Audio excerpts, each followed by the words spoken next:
of Cup semi-finals. Here's how they're lined up. Marseille have never reached this stage of the competition. Much expected of Waddle and his striking partner Papin, out to capitalise on a Benfica defence without their suspended Brazilian sweeper Ricardo. 110,000 in the ground. Jerry Sinstadt, the commentator. Waldo. Papin scored his third hat-trick of the season at the weekend. His total to 27.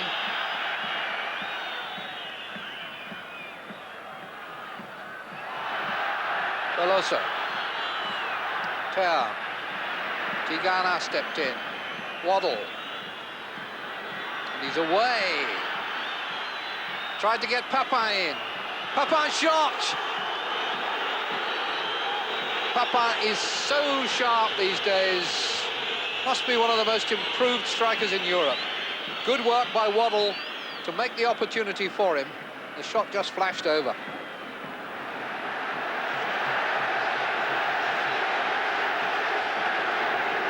Veloso, the skipper.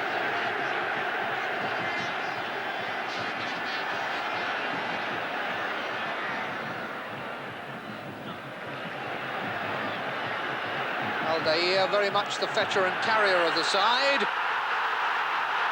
And the corner is a merciful release. Apologies there from Moser to Castaneda. Quite sure what he thought he was doing. He only missed the post by about a yard.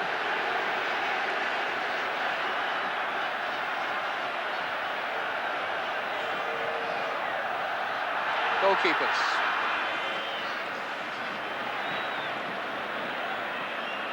Veteran with Saint Etienne for many years. John Castaneda, now 33.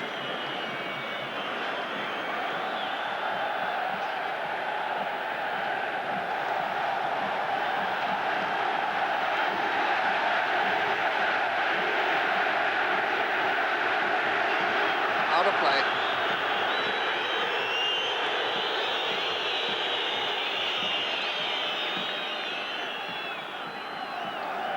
Ter.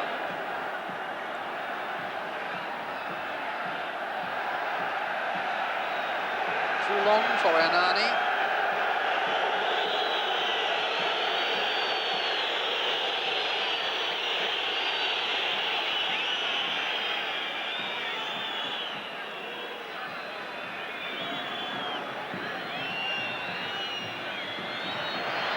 No foul given.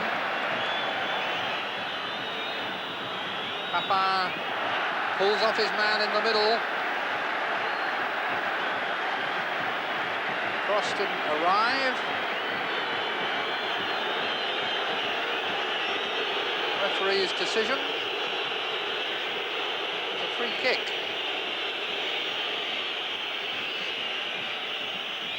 Like a bottle being thrown onto the pitch then.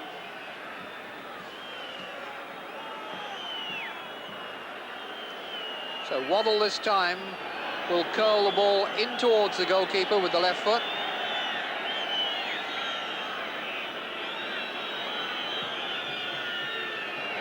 And Moser was coming and the keeper was off balance. It was kept out of the net, I think. Marseille claiming it was over the line. Referee is waving play on, and my feeling is he was right, but it was a near thing. Moser's header lost a lot of its power. That may have been handball. Goalkeeper got a foot and I think a hand to it.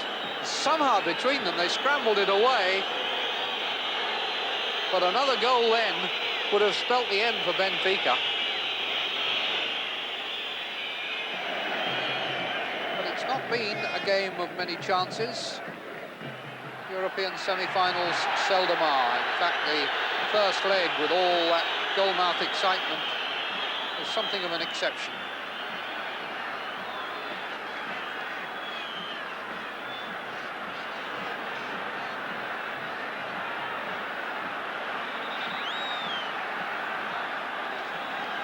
Castaneda happy with the two-man wall for Valdo's free kick.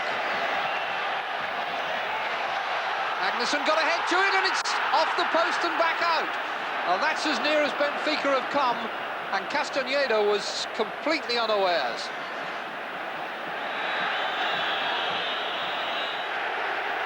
And the deflection now carries the ball high in a loop towards Magnussen, and I think it was his head, and to be fair to Castaneda, he did get a hand to it and pushed it onto the post.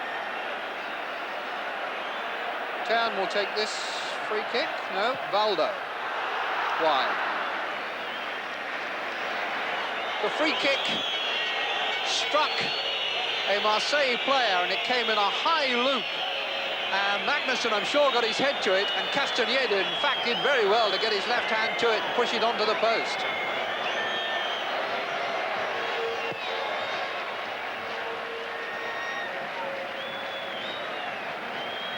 Waddle.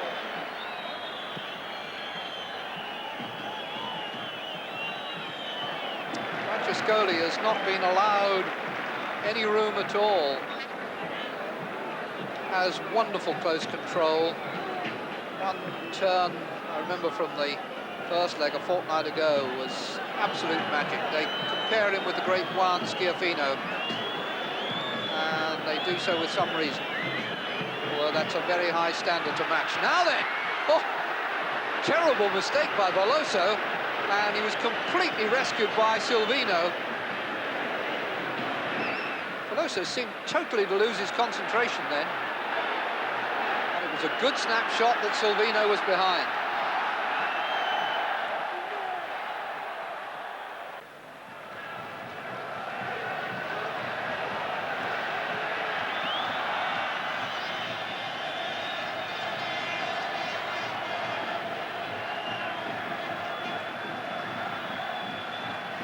Pereira has gone on down the touchline. Valdo didn't see him, or if he did, didn't want him. Looks for Veloso instead.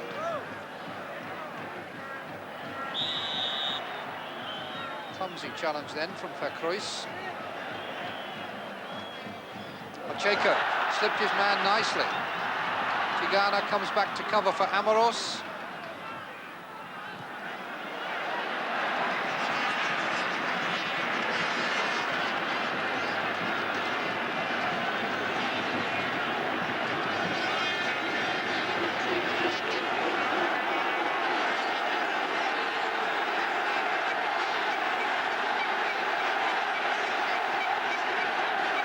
Persistent Valdo.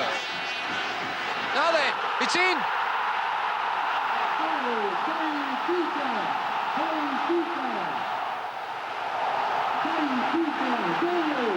Magnussen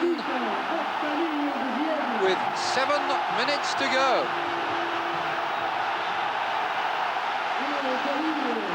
Well, all those free kicks and all those corners that Valdo has taken,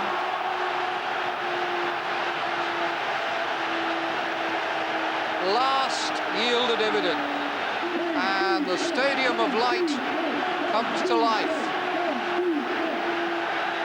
Well, now there was an appeal for handball there. It was Magnussen's header, but does it go in off a hand? It looked very like it. Oh, that's handball.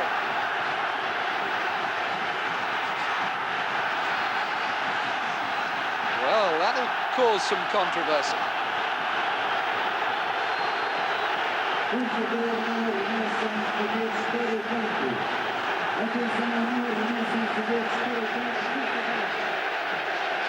Well, it'll be interesting to see officially who gets the credit from Benfica for their goal. I suspect they'll want to give it to Magnussen, in which case it'll be his 5th in the competition this season.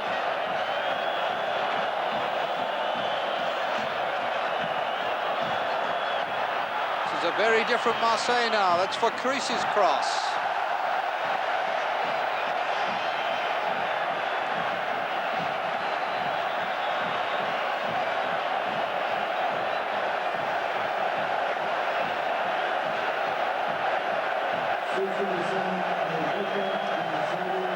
Substitution takes off Dimeco, and on in his place goes Abdoulaye Diallo, born at Dakar in Senegal.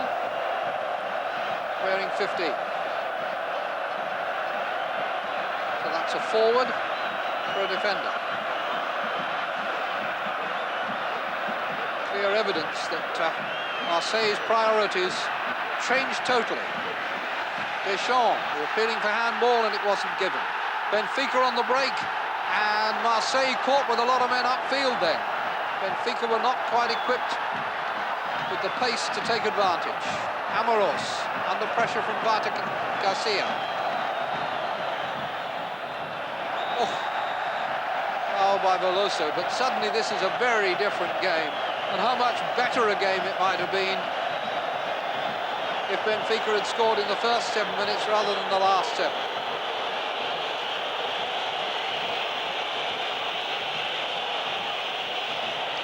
Two-legged games do invite cynicism. There's a booking there for the substitute Pacheco, and I suspect also for Tigana.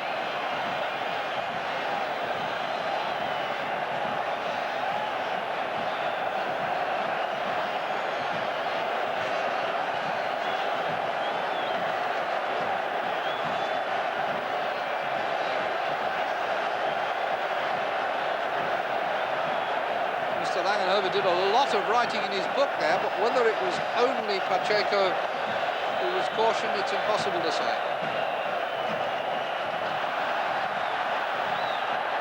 Papin.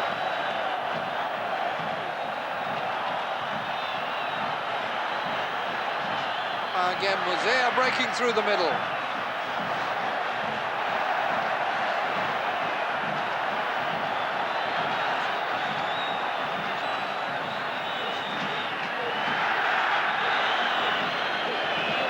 Gone. Mosea had made a good supporting run when Papin broke on the left.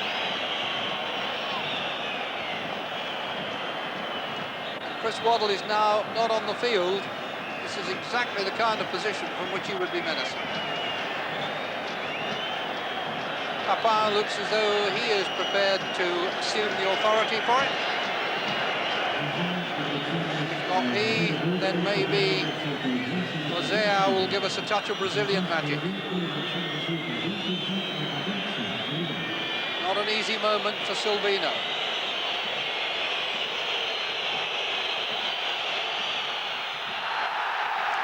Danger passes.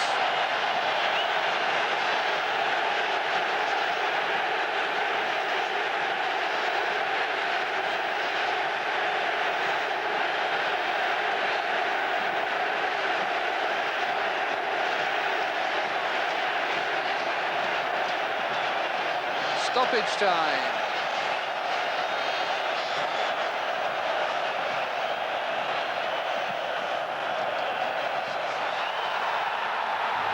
And the away goal has done it for Benfica. There's the whistle, and 7 minutes from the end, the goal that may or may not have been handball has put Benfica into the European Cup final.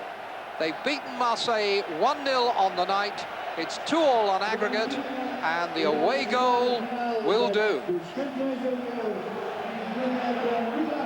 So after much anticipation, it turned into a rather disappointing match, especially disappointing for Chris Waddle. But the European Cup final in Vienna on May the 23rd will be between Benfica and the holders AC Milan.